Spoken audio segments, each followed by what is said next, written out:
Los Angeles. It's a city of dreams, for sure. But man, it is also a city of deep, deep shadows. Welcome to The Explainer. Today we're unpacking one of the most infamous and honestly chilling unsolved murder cases in American history. We're talking about the Black Dahlia. This is a case that literally set off a media firestorm, inspired I don't even know how many books and movies, and stands today as one of the FBI's most enduring historical mysteries. So, picture this. It's January 15, 1947, just a typical crisp morning in LA. A young mother is out taking a walk with her kid, and as they stroll past this vacant lot, something catches her eye in the weeds. At first glance, she thinks, maybe it's just a discarded mannequin. But as she gets a little closer, she realizes it is definitely not a mannequin. It was the body of a 22-year-old aspiring actress. And here is the detail that absolutely stunned veteran detectives when they arrived. There was not a single drop of blood at the scene. Nothing. Which meant the victim had been brutally murdered somewhere else, transported to this empty lot, and then carefully, deliberately posed. Part 1, a gruesome discovery. The fact that she was discovered in a vacant lot but murdered at a completely different location told investigators a lot right away. The killer went to extraordinary, really risky lengths to move her and then deliberately pose her body out in the open like that. Naturally, this terrifying display caused the case to instantly explode into a national headline. The pressure that's put on the LAPD to find the person responsible was just absolutely crushing. Part 2, who was Elizabeth Short? Let's step back for a second, because it's so easy to lose the victim in all this true crime lore, right? Elizabeth Short was born in Massachusetts, a world away from the glitz and glamour of Hollywood. But like so many young people in the mid-1940s, she headed out to Southern California hoping for a fresh start. She had these huge dreams of becoming a Hollywood actress. She wasn't just a sensational headline. She was a real, starry-eyed young woman trying to make a life for herself. The people who actually knew her, her closest friends, described her as simply friendly, ambitious, and determined. They knew a vibrant person who was working incredibly hard to achieve her goals. Literally no one could have ever imagined that her name would eventually be etched into American history for something this dark. And the Black Dahlia wasn't a nickname she ever used in life. It was completely fabricated by the newspapers after she died.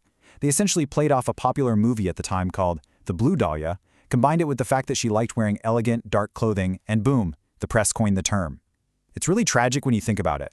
Her actual identity as a hopeful actress was totally eclipsed, transformed into this infamous pop culture icon.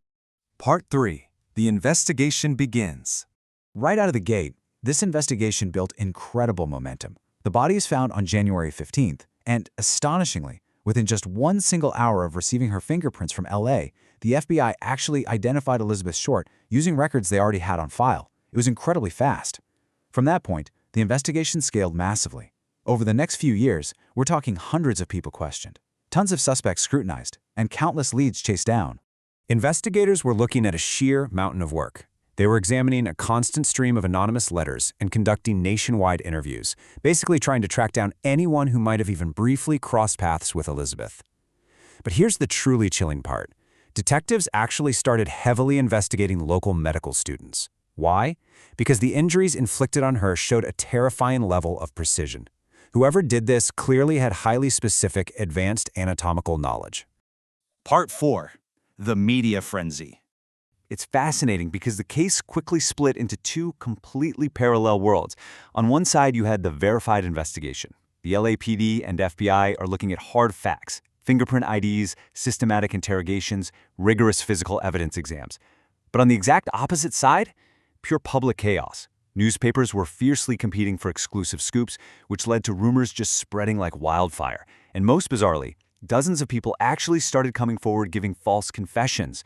This tidal wave of public speculation and madness pretty much overshadowed all the verified evidence. Part 5. An enduring American mystery. So all of this leaves us with the ultimate question, doesn't it? Who killed the Black Dahlia? Think about it. With all that intense media attention, all that police manpower, how in the world did the killer just slip away? Well, over the decades, experts and independent researchers have tried to answer this, and it generally comes down to a couple of leading theories. Theory 1 leans heavily into the physical evidence, the idea that the killer absolutely possessed advanced medical knowledge, which explains the surgical precision of the crime scene.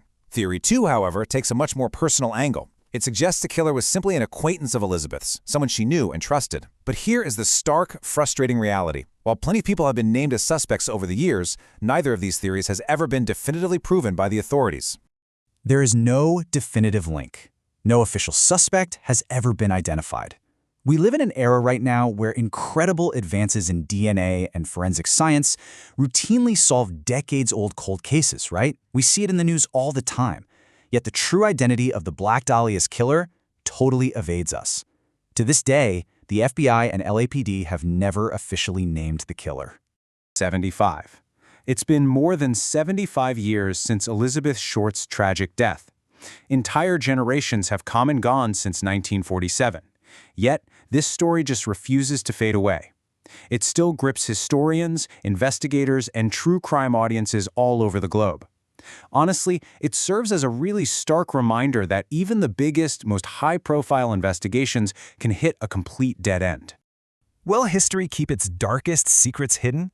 Sometimes it really seems like it does. It's a haunting thought to end on, isn't it?